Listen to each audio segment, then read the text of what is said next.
የኦሮሚያ ብሔራዊ ክልላዊ መንግስት ሁለንተናዊ ብልጽግና ለማረጋገጥ ሰላምና ደህንነትን የማስፈን ቁልፍ ተግባሮችን አድርጎ እየሰራ ይገኛል። ሰላምን ከማረጋገጥ አንፃር ብዙ ስራዎችን ተሰርቷል፣ ውጤቶችም ተገኝቷል።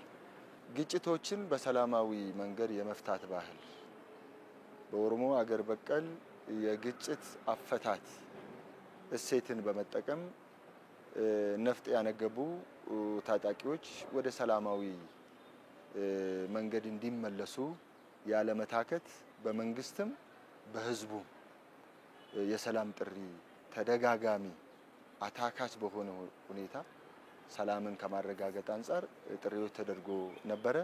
በዚህም በሺዎች የሚቆጠሩ የታጠቁ ኃይላት ወደ ሰላማዊ መንገድ እንዲመለሱ ተደርጓል። አንዱ አማራጭ ውጤት ያገኘንበት አንዱ ይሄ ነው።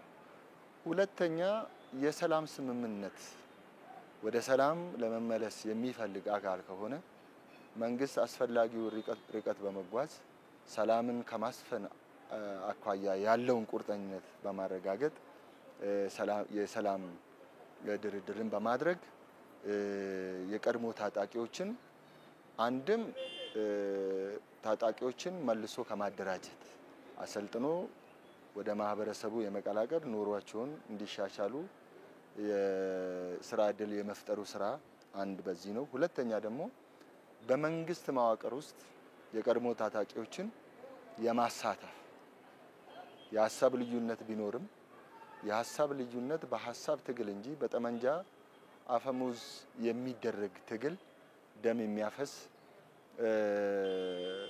ንብረት የሚያወድም ስለሆነ ወደ ሀሳብ ትግል እንዲመጡ በሆደ ሰፊነትም ደግሞ መንግስትም በመንግስት መዋቅር እንዲካተቱ የማድረግ ስራ ተሰርቷል። ይሄ ውጤት አስገኝቷል ማለት ነው። ውጤት ያስገኘው የጠመንጃ አፈሙዝ በየመንደሩ ሲሰማ የነበረው ህዝቡ እፎይታ እንዲያገኝ አድርጓል።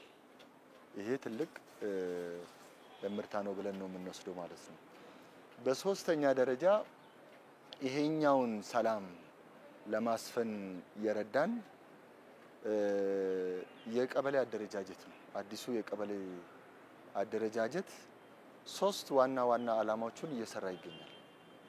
አንደኛ ቅድም እንዳነሳሁት አገልግሎትን የማሳለጥ ስራ የመንግስትን አገልግሎት ወደ ማህበረሰቡ የማቅረብ በአቅራቢያው እንዲገለገል የመንግስትን አገልግሎት እንዲያገኝ አርሶ አደሩና አርብቶ አደሩ ምክር እንዲያገኝ የማድረግ ስራ ሰርቷል። በዚህም ህዝቡ ደስተኛ ነው። አንዱ ይሄ ነው። ሁለተኛው ልማትን የማሳለጥ ነው። የታቀዱ እቅዶች፣ የተነደፉ ፖሊሲዎች እነዚህ በተጨባጭ የህዝቡን ተጠቃሚነት የሚያረጋግጡት ቀበሌ ላይ ነው።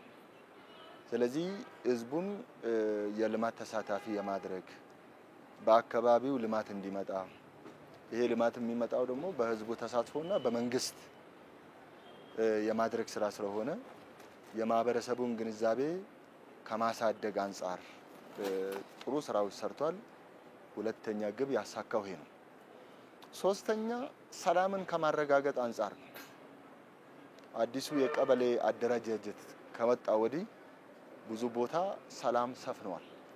መንግስት በቀበሌዎቹ አዲስ አደረጃጀት በመከተሉ የመንግስት አገልግሎት ተደራሽን መሆኑ ህዝብ ለአካባቢው ሰላም ለአካባቢው ደህንነት ዘብ እንዲቆም እንዲደራጅ አድርጓል። ይሄ የቀበሌ አደረጃጀት ሶስቱን ግቦች እያሳካ ይገኛል። ሰላም እየሰፈነ ይገኛል። ብዙ ታጣቂዎች ወደ ሰላም አማራጭ እየመጡ ይገኛሉ ማለት ነው። ስለዚህ ባለፉት 7 ወራት የተሰሩ ስራዎች የተገኙ ስኬቶች ይሄን ያመለክታሉ ማለት ነው። ስለዚህ የክልሉ ሰላም ወደ ሰላም የሚመለሱ በየቀኑ ወደ ሰላም አማራጭ ይዞ የሚመለስ ታጣቂ ቁጥር ከፍተኛ ነው ማለት ነው። እንደ አራተኛ የክልሉን ሰላምና ደህንነት ከማረጋገጥ አንፃር የወሰድነው እርምጃ የህግ የበላይነትን ማስከበር ነው። የህግ የበላይነት ያለው አንድ መንግስት ነው። ታጥቆ መንቀሳቀስ የመታጠቅ መብትም ያለው መንግስት ብቻም ስለሆነ የህግ የበላይነት የማስከበር ስራው ተጠናክሮ ቀጥሏል። በዚህም በሰሜን ሸዋ፣ በምስራቅ ሸዋ፣ በምዕራብ ሸዋ፣ በምስራቅ ወለጋ፣ በምዕራብ ወለጋ ላይ እርምጃ በታጣቂዎች ላይ እርምጃ ተወስዶ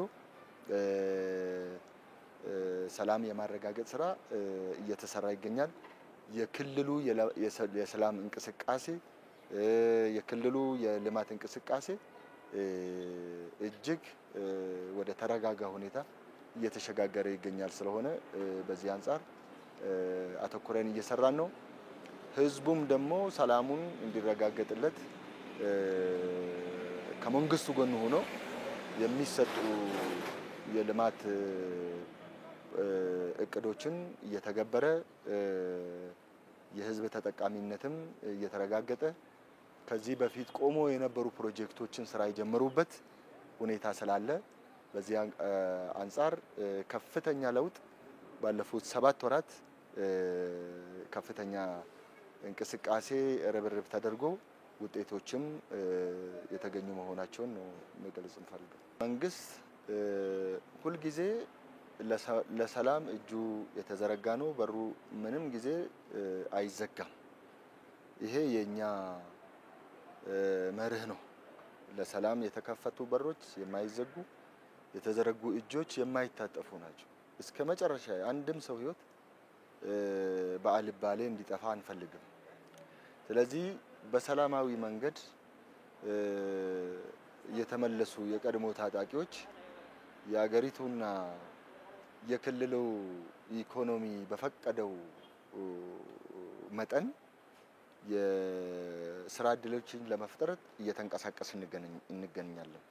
አንደኛ በግብርና ዘርፍ ያልተነካ ፖቴንሻል እንደ ክልልም ስላለን በግብርናው ዘርፍ ግብአቶችን በማቅረብ ቴክኖሎጂዎችን በማቅረብ መሬት በማቅረብ የተለያዩ ለልማት የሚሆኑ ለግብርና ልማት የሚሆኑ ግብአቶችን በማቅረብ የቀድሞ ታጣቂዎች ወደ ልማት እንዲገቡ እየሰራን እንገኛለን።